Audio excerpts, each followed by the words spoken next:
বাজান রে,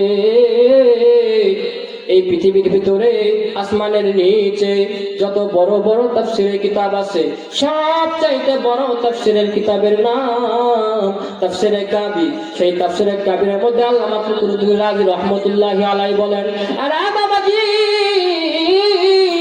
খুব খেয়াল করে শুনবেন, ওই কিতাবের মধ্যে আল্লাহ পাক রব্বুল আলামিনের একজন গোলাম লিখেছেন, এই পৃথিবীর ভিতরে একজন পয়গম্বর আল্লাহ পাক রব্বুল আলামিনের হুকুমে, আল্লাহ পাক রব্বুল আলামিনের আদেশ ক্রমে, আল্লাহ পাক রব্বুল আলামিনের পারমিশন পাইয়া নিজের কাজ করার জন্য, ইসলামী দাওয়াত দেওয়ার জন্য নিজের পথ অতিক্রম করতেছিলেন। আরে বাবাজি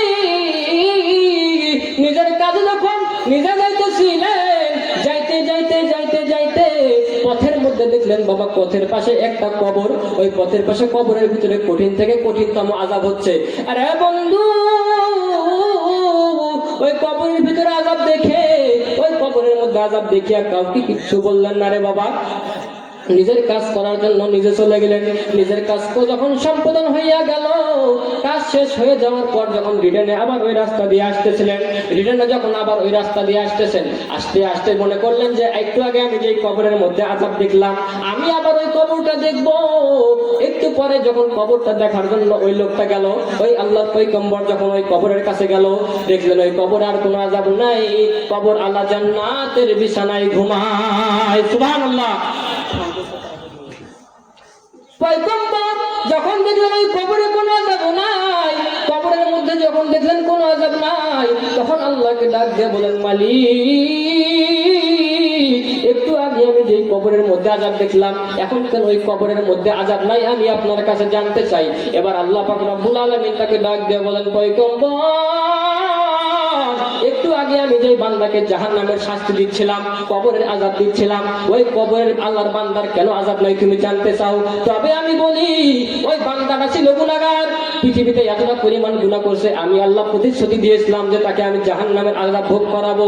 তবে সেই বান্দা একটা মাত্র ভালো কাজ করেছে, ওই কাজটা হচ্ছে সে মৃত্যুর আগে তার স্ত্রীর গর্ভের ভিতরে একটা সন্তান রেখে এসেছিল, তার স্ত্রীর গর্ভে একটা সন্তান রেখে এসেছে, ওই সন্তান এতদিন ভূমিষ্ঠ হয় নাই, কিছুদিন আগে তার সন্তান ভূমিষ্ঠ হওয়ার পর তার স্ত্রী সেই সন্তানকে একটা মাদ্রাসায় ভর্তি করে দিয়েছেন।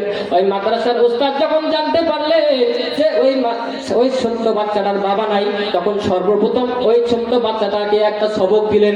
ওই সবকটা পড়ার সঙ্গে সঙ্গে আমি রব্বে কাবার দুইটা নাম উচ্চারণ হয়ে গেল, যার কারণে আমি সঙ্গে সঙ্গে তার কবরের আযাব মাফ করে দিলাম।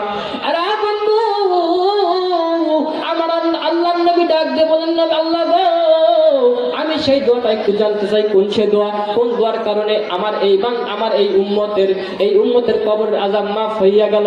যখন এই কথা জিজ্ঞাসা করলেন, আমার আল্লাহ বলেন যে পয়গম্বর আমি তোমাকে এই কথাটা জানাবো, তার আগে আমি তোমার কাছ থেকে জানতে চাই তুমি কান্না করো কেন, তোমার চোখে কেন পানি?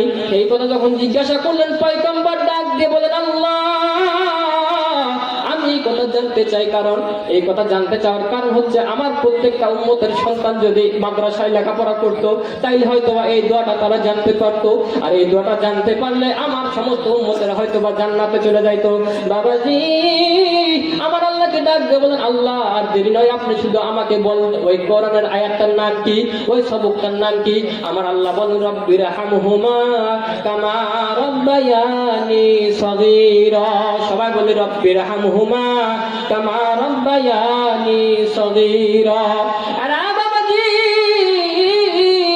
এখানে বোঝা গেল, এখান থেকে আমরা বুঝতে পারি, এখান থেকে আমরা জানতে পারি যে ব্যক্তি কোরআনের